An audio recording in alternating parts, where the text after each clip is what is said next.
चलिए आज बात करते हैं फणीश्वर नाथ रेणु की एक बहुत ही दिल को छू जाने वाली कहानी की, पहलवान की ढोलक। ये सिर्फ एक कहानी नहीं है, ये एक कलाकार की कहानी है, उसकी कला की और उस दुनिया की जो उसे बनाती भी है और हाँ, मिटा भी देती है। तो आइए शुरू करते हैं।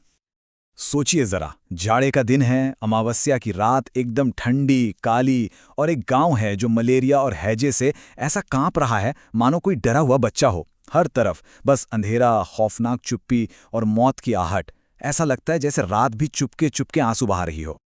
लेकिन इस मौत जैसे सन्नाटे के बीच एक आवाज थी, एक धड़कन, एक ऐसी आवाज जो जिंदा थी, जो हार नहीं मान रही थी। और ये आवाज थी पहलवान की ढोलक की।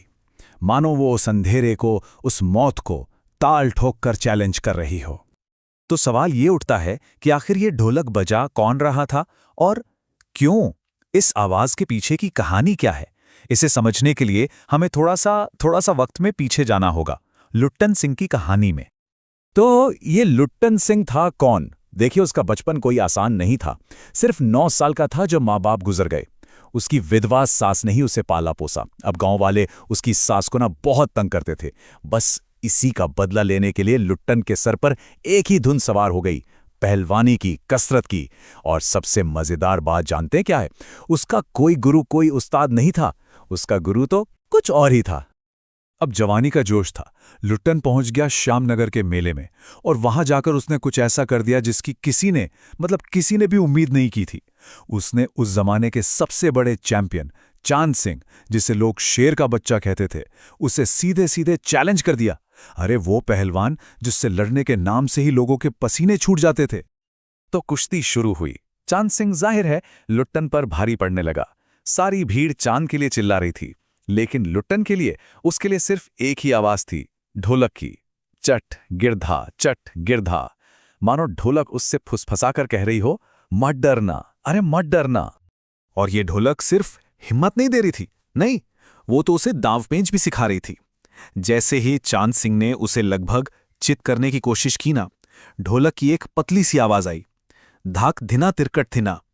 लुट्टन के लिए इसका मतलब एकदम साफ था, दांव काट और बाहर निकल जा।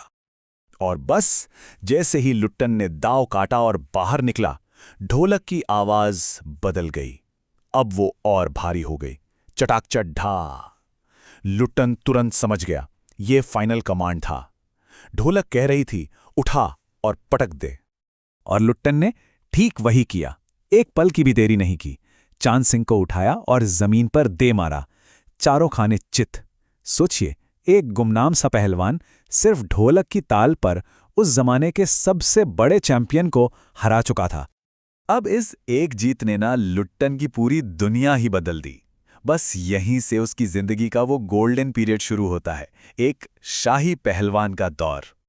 राजा साहब तो उसकी पहलवानी देखकर इतने खुश हुए कि बोले, आज से तुम हमारे दरबारी पहलवान हो। और अगले 15 साल क्या कहने, लुट्टन अजेय रहा। कोई उसे हरा नहीं पाया। बड़े बड़े नामी पहलवानों को धूल चटाई। उसके 2 बेटे हुए, वो भी बिल्कुल उसी की तरह तगड़े पहलवान। मतलब वो पूरे इलाके के लिए एक लिविंग लेजेंड बन चुका था। और वो अपने बेटों को भी क्या सिखाता था? यही वो हमेशा कहता था, देखो, कुश्ती में मेरा गुरु कोई पहलवान नहीं है, ये ढोल है, यही मेरा गुरु है। वो कहता था, दंगल में उतरने से पहले ढोल को प्रणाम करना।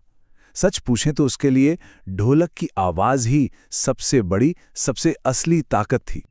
लेकिन अच्छा वक्त हमेशा तो नहीं रहता है ना। ये सुनहरा दौर भी हमेशा के लिए नहीं था। एक दिन वक्त ने ऐसी करवट ली कि सब कुछ पलट गया। हुआ ये कि पुराने राजा साहब गुजर गए और उनकी जगह ली विलायत से पढ़कर लौटे नए राजकुमार ने। अब इस राजकुमार का मिजाज ही अलग था। उसे कुश्ती वुश्ती में कोई इंटरेस्ट नहीं था। उसे तो घोड़ों की रेस पसंद थी। जब उसने सुना कि पहलवान के खाने पर इतना खर्च होता है, तो उसने सीधे कह दिया, टेरिबल, मतलब ये तो बहुत भयानक है। और बस एक झटके में लुट्टन को दरबार से निकाल दिया गया।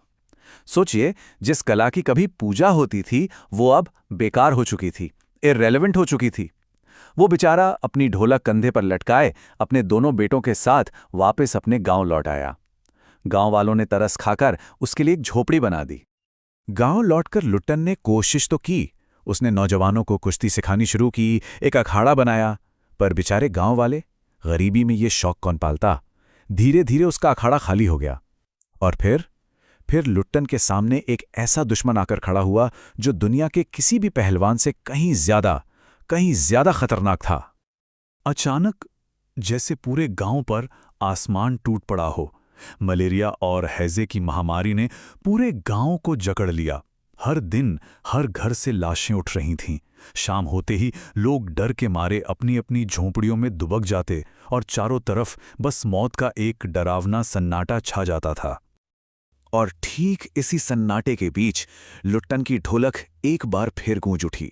पूरी पूरी रात वही ताल, चटधा गिड़धा मतलब आजा भिड़ जा, चटाक चटधा मतलब उठाकर पटक दे। लेकिन इस बार ये ललकार किसी पहलवान के लिए नहीं थी। ये ललकार सीधे सीधे मौत के लिए थी। और यकीन मानिए, उस मरते हुए गांव में ढोलक की ये आवाज संजीवनी बूटी का काम कर रही थी। लेकिन फिर कहानी का सबसे दर्दनाक, सबसे दिल तोड़ने वाला मोड़ आया। उसके दोनों बेटे वो भी इस बीमारी की चपेट में आ गए। अपनी आखिरी सांसें लेते हुए उन्होंने अपने पिता से क्या कहा जानते हैं? उन्होंने कहा, बाबा उठा पटक दो वाला ताल बजाओ। और लुट्टन, वो बाप, सारी रात ढोलक पीटता रहा। सुबह जब हुई तो उसने देखा कि उसके दोनों बच्चे जमीन पर बेजान पड़े थे। वो टूटा नहीं, उसने दोनों को अपने कंधे पर उठाया और नदी में बहाया। सोचिए जरा, अपने दोनों बेटों को खोने के बाद भी उस रात लुट्टन की ढोलक फिर से बजी। उसकी इस हिम्मत को देखकर गांव वालों को भी लगा कि नहीं, अभी उम्मीद बाकी है। लेकिन ये आवाज, ये हिम्मत अब हमेशा के लिए नहीं रहने वाली थी। 4-5 दिन और गुजरे। हर रात ढोलक बजती रही और गांव वालों को मौत से लड़ने की ताकत देती रही। पर फिर एक रात आई जब ढोलक की कोई आवाज नहीं आई। सब कुछ खामोश था। ढोलक चुप हो चुकी थी। सुबह जब गांव वाले डरते डरते पहुंचे तो उन्होंने देखा पहलवान की लाश चित पड़ी थी। उसके एक शिष्य ने रोते हुए सबको बताया कि गुरुजी ने कहा था, जब मैं मर जाऊं तो मुझे चिता पर चित मत लिटाना, मुझे पेट के बल सुलाना, क्योंकि मैं अपनी जिंदगी में कभी चित नहीं हुआ। तो लुट्टन की ये कहानी हमारे लिए एक बहुत बड़ा, एक बहुत गहरा सवाल छोड़ जाती है। उसने अपनी कला से, अपनी ढोलक की आवाज से मौत तक को ललकार दिया। पर जब उसे सहारा देने वाला सिस्टम, वो राजा नहीं रहा, जब व्यवस्था बदल गई, तो उसकी कला का क्या हुआ? क्या किसी भी आर्ट की वैल्यू, उसकी रेलेवेंस सिर्फ इस बात पर निर्भर करती है कि उसे सपोर्ट करने वाला कोई है या नहीं?